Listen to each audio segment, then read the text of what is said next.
believe it's already July and we have another Muse Kits box to open up today and look at and see what supplies are inside. I'm so excited for this one. It's the summer months. I'm very excited to make some bright, colorful artwork today. So let's open up this box and see what's inside. Let's see, what have we got in here? First thing I see in here is this yellow thing. What is this? Nicholson's Peerless Transparent Watercolors. Wait, are these like Viviva sheets? Hang on, wait. They look like my Viviva sheets. Okay, this must be another brand that functions somewhat similarly to my Viviva watercolor sheets. That is really pretty. Look at that. Ooh. Oh, it was upside down. Whoops. That's why it was looking a little funky. It was upside down. Brilliant yellow, deep yellow and orange, ripe peach, geranium pink, japonica scarlet. I've never seen names like this before. Real crimson and mahogany look green. Oh, that's gonna be interesting to see if they turn out red. Light green, dark green, and sky blue. Deep blue, wisteria, and pearl. I wonder if pearl is black, or at least it looks like it's a pearl gray of some kind. I'm excited to swatch these because I love working with watercolor sheets. They are extremely vibrant. Usually they're extremely vibrant. So I'm really excited to see how these look and how I'm going to be using them because I love watercolor painting and I especially love my Viviva watercolor sheets. I'm excited to see how vibrant these are.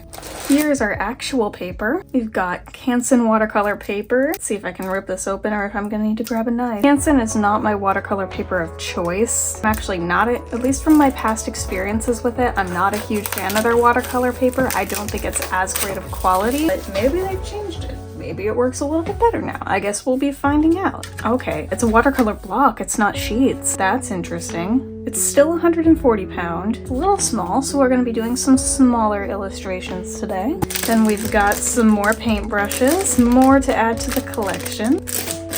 We got a little piece on the top here to open it. Interesting.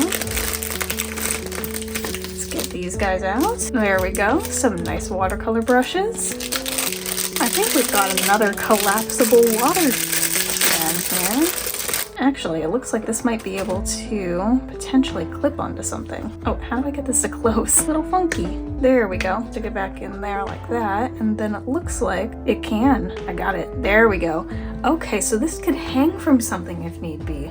We've got a lemon head hard candy here. Oh, I'm missing the zine. Well, I know I have the digital version of the zine, so I guess we're gonna have to find out our prompts from that. Unless it's here in the bag, but I don't think so. This is a nice little travel size bag though. Look at that. It's pretty cute. At least from what I can tell, this is all the supplies for this month. I'm gonna look back at the zine just to double check and make sure. Watercolor on the go. Interesting. So we have got the Nicholson's Peerless Watercolors. We don't have the watercolor brush pen set, so that's missing. That's the only thing that I'm missing, I think. Yeah, I'm missing the watercolor brush pen set. However, that's fine. I prefer to work with brushes anyway, and I think I have a water brush pen somewhere. Not 100% sure where, but I know I do have one somewhere. And then let's see. Yes, I am missing those watercolor pens. I'm missing those. And I think that's a pretty huge part of this. Do I want to continue without them? I might have to wait until I get the supplies. Here's our prompts. We have creek, tree, car, and tulips, so very nature-themed things, which I quite like. I've got the lemon candy in my mouth, so excuse me for that. But I'm thinking it might possibly be a good idea to just go ahead and swatch what we have for now. So what I'll do is I'll test out the watercolor paper, and I'll also test out the watercolor sheets. Then I'll just wait until the watercolor markers are here, and I'll actually start making some pretty cool stuff. Start some painting. I'm thinking a lot of really pretty nature scenes, lots of greenery, plants, leaves, flowers, that sort of stuff. So I'm gonna fill this up with some water, and we're gonna swatch the watercolor sheets. Okay, let's use this guy, and let's see if I can detach this from the rest of the block, because it seems like it's pretty firmly stuck there. I just need to find a spot where I can actually lift the paper. There we go. I can see it's starting to come up a little bit. A little sheet just for swatching, and let's open this up. Our very first color we're going to swatch is Brilliant Yellow. So let's see how this is going to look. Ooh, very pretty. Definitely a very bright, vibrant, brilliant yellow. I mean, just from looking at that yellow, it seems like this is a really vibrant sheet of watercolors, and usually watercolor that comes on these sheets is way more vibrant than anything you can get in tubes or in half pans. I don't know how they do that, but it's very, very cool. And they let me get some very bright, very pretty colors. And that's a really nice orange. I like it a lot. It's called deep yellow, but it is most definitely orange. So if that's deep yellow, then what is yellow orange? Let's find out, shall we? Yellow orange kind of just looks like vermilion to me, if I'm being honest. It looks a lot like vermilion. But yeah, that's definitely just vermilion. It's a very nice color. It's a very nice vermilion. I got nothing wrong with vermilion. It's real pretty. It looks kind of red. Okay, so it just seems to be a darker variant of the yellow orange, or the orange yellow. It's literally just the tiniest bit darker. I was expecting a little bit more variation there, but maybe we'll get it with this geranium pink. Ooh, yep, that is definitely pink. Ooh, wow, it's rare for a watercolor to look this vibrantly pink. That's gorgeous. Wow. Wow, I love that. That's beautiful. Now let's see what scarlet looks like. Ooh, that is pretty. I think I found my favorite color. This is my favorite color in the whole sheet. I know I haven't seen the whole sheet yet, but I just really like this red. That is gorgeous. That is beautiful. I'm excited to work with these because these are really, really vibrant. Oop. It's very red. Whoa, that's dark. It's a beautiful color. Look at that. I can't believe it's possible for a watercolor to look this dark. How did you manage to make an even darker red than that? How did you manage that? Okay, this is more of a brownie red, and I really like that. This is a really pretty tone of brownie red. And we're still only in the warm tones. We're gonna have to see what the greens look like. Might have to get a second sheet of paper because I'm using quite a bit of this. Interesting, I was expecting Viridian. And sky blue is looking pretty purple over here, so we're gonna see what this turns into. Looks like a maybe lighter blue. Nope, it's a darker blue. I was thrown off there. I was thrown for a little loop. A little goof, if you will. Okay, if that's light blue, let's see what deep blue looks like. Yeah, it's a little bit on the purpley side. Just a little bit. Overall, this is a pretty good range of colors so far. I don't know if there needed to be as much orange as there is in this palette, but overall, the color choices here are pretty good. Okay, so we got a blue that's looking a little cobalty, so let's see how the purple looks. That is a very rich purple. I really like it. And now we gotta see what pearl gray looks like, which I'm assuming is yep, it's just our black. It is literally just our black. It seems like it's very similar to Payne's gray. This feels very similar to Payne's gray. But I like this a little bit more because it's a little bit more of a purpley black. Just wanna add in a little bit more deep blue there. Try to make it fill up a little bit more of the page, just so I'm not leaving any empty space. There we go. Now we have swatched all of the watercolor sheets and they look absolutely beautiful. I cannot wait to use them, and now I just have to force myself to wait until the watercolor markers come. Ignore the pressure washing sounds in the background. I assure you this will not be here the entire time, but look at what arrived! These came so fast. You guys know it's been a couple days since I filmed the last portion of this video, but the set of the watercolor markers has arrived, and I honestly thought it was a pack of like 6. I did not read the number. I did not know it was going to be 24. I thought it was literally going to be like only 6. So I'm excited to see that there's got to be like 18 to 24 markers here. So I'm going to unbox them, we're going to swatch them, and we're going to get back to creating. Oh, we can't forget that we've got to get this sticker in here as well. Didn't even realize that I was missing the sticker for the month. How dare I forget something like that? Another one to join the collection. Got some pretty small pieces of Arches paper here, so I think I'll start off with that and just see where that goes. And then we can start swatching these beautiful beauties. Oh, hey, this pulls out. Oh, that's nice. But what I need to do now is get this guy filled up with some water. Let's see, where should I start with these? I should probably start with the reds, I'm thinking. Though I think there's also some pinks here, so let's see how these look just as is. This looks quite red. I'm interested to see what this will turn out to look like. Is it gonna be pink? It looks very red to me. It doesn't look too pink, it doesn't look too orange. This is a very good, just nice red wash that we got here. This is a really nice red color. Very, very pretty. I like it. Now let's see what happens if we do it on top. Okay, it doesn't like it when we put it on top of the water as much. It's not quite as opaque or as vibrant, but it works really well if you're layering it just as like a base wash. That's pretty nice. Want to remember what colors I have used already. I don't want to accidentally do a repeat color. This one also looks quite red. Another very vibrant red. This one definitely has a little bit more of a poppy red tone to it. It's just a little bit darker than this one. They are very similar in tone, but this one's just a little bit darker. Ooh, I already like this color. I already like it. Another yellow. This one's not blending out quite as easily. I'm having to work it a little bit more. Last one I want to do, I think, is this more purpley pink purple. It's kind of like separate from the others, and I can tell just from placing it that it is very vibrant. Like, this is definitely some sort of synthesized magenta. Oh yeah, that is definitely magenta. Look at that color go. That is probably the brightest color that we have out of this entire thing. I really like the color that this blends out into. This is a very nice natural green. It doesn't feel too on the yellow side, but it's also very desaturated and calming. It's very nice. A very good matcha green.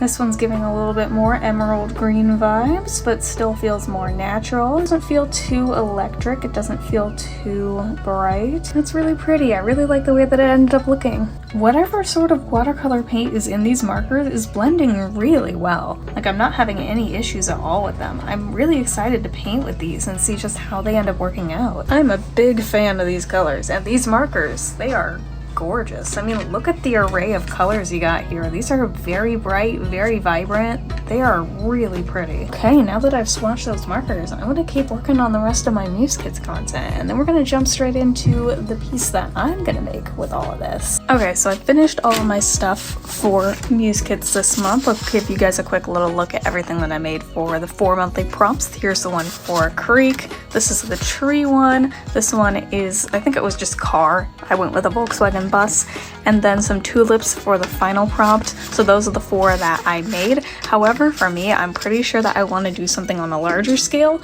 I think what I want to do is I want to do this sketch that I did here, which is like, it's supposed to be like memories of the playground that you played at as a kid that had like those bright colored slides and stuff like that. I want to like do that, but make it be like overgrown and stuff. So I'm thinking I'm gonna use one of the pieces of paper to do like a little sketch sort of practice painting, just to get my ideas on a piece of paper and some colors down. Then I'll do the real illustration. So I'm just gonna sketch this for a bit, and then I'm going to paint it, just get an idea of what I want to do for colors, and then I'll make the actual painting. Okay, I got some more water. Now it's time to do some sketching. I think I want to make the circle make up the majority of the paper. It's a circle for the character to sit in. I have no idea what I want the character to look like. Another circle on the outside to make that colorful rim that they have. The slide isn't getting any smaller, so I might have to like... Oh wait, it's getting further away. Hang on. Depth perception is not working right now. Hang on, pause, wait.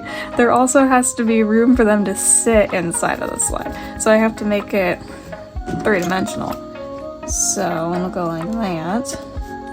So there has to be a little bit of a ledge for them to sit on.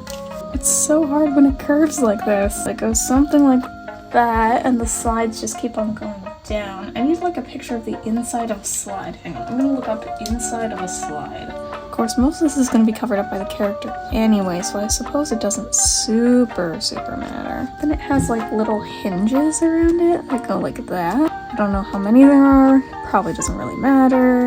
It'll also have a little stair bit.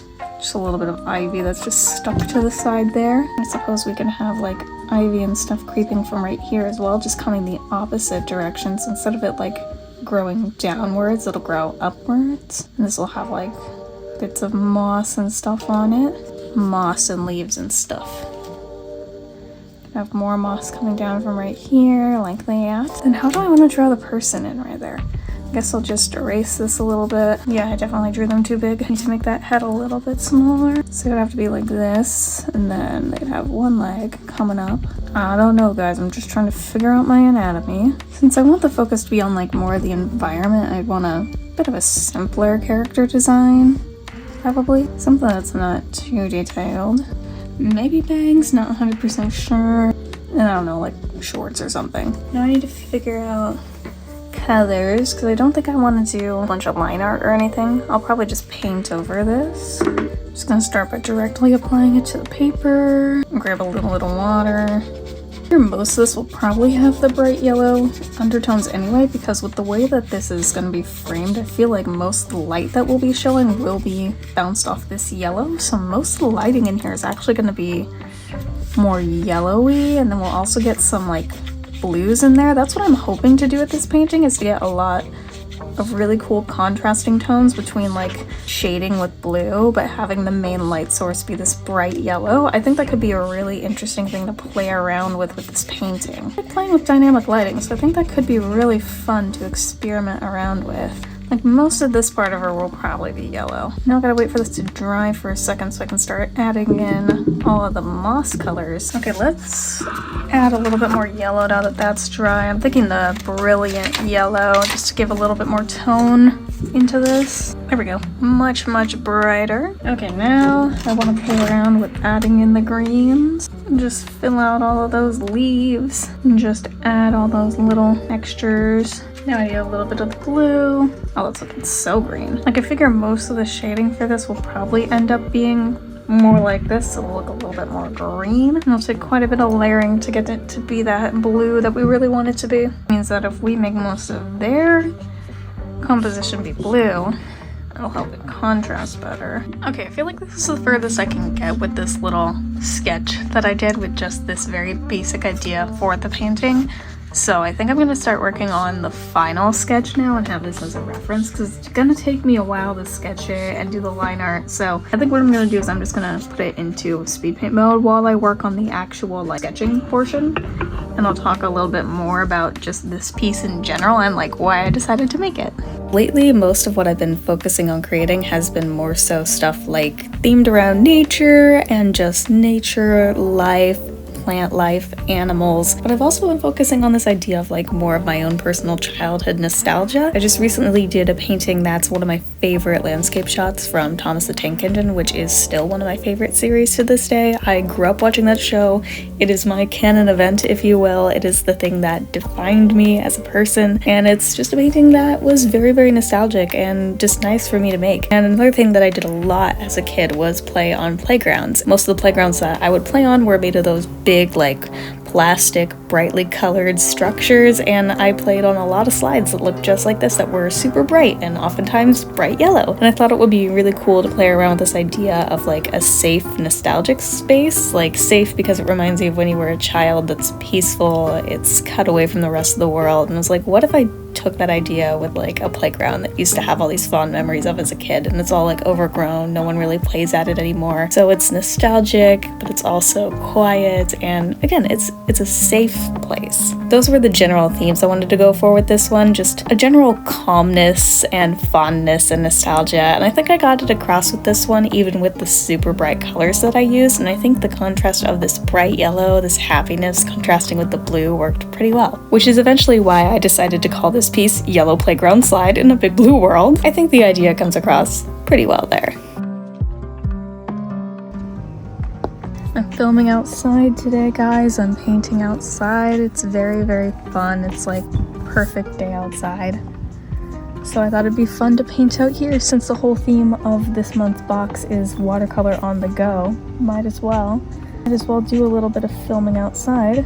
I just finished the line art, so I give it a little bit to dry, and now I'm working on putting down first layers of water.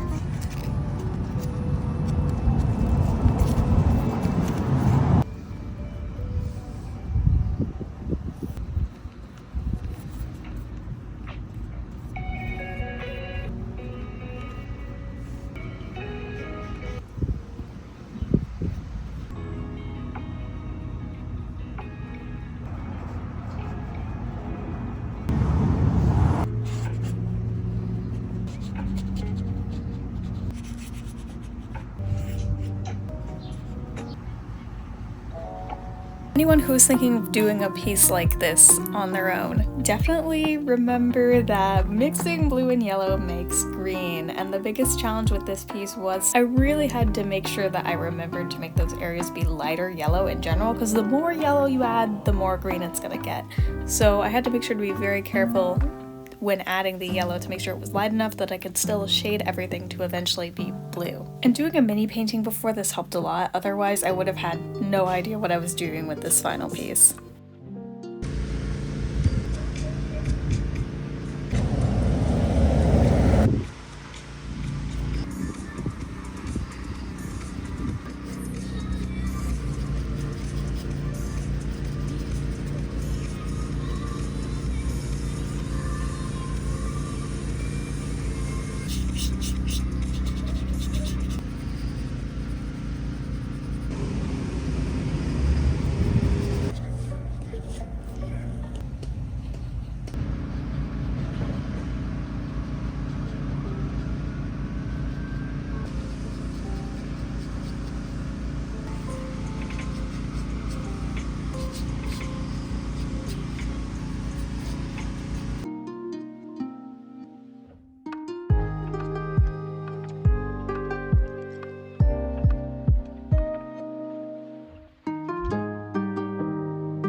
The piece is done. Doesn't look quite as good in this lighting, but I finished it, and as you saw, I was working on it outside. The majority of it I worked on outdoors, watercolor on the go as was intended, and I'm very happy with how this one turned out. It feels very magical and airy to me. It fills me with good vibes and nostalgia. So this is a piece that I really enjoyed making for that specific reason. It was definitely challenging to figure out how to shade this thing, combining both like the more brownish yellow shadings along with the blues and the greens that I really wanted to get in there, but I got something that I really like. It's been a while since I made a big illustration like this that's such a big passion piece with so much experimentation involved with it. But again, I really like the way it turned out. Definitely go check out the content I made over on Muse Kits, and definitely treat yourself to this box because these watercolors are really nice. I'm very much a fan of these. I do wish that they had a little bit more pigment. Maybe it's just that I use so much yellow in this piece in general, but I do feel like I ran out of this a little bit faster than I typically run out of Vivivo watercolors, and I still have not run out of my Vivivo ones despite having them for like 3 or 4 years now. But these are still a very nice brand. I really like them. The black is really good. The blue is really nice. These are very nice colors in general, so I definitely recommend picking this box up or just getting yourself a set of these watercolors in particular because they're really nice. Same with the watercolor markers. These are just phenomenal markers. Like they've been working really well, and I used them throughout this piece, and I'm genuinely very impressed with them. In my mind, these are definitely worth looking into getting. Well, I do believe that is all for today's video, so I will see you in my next one. Bye, everybody.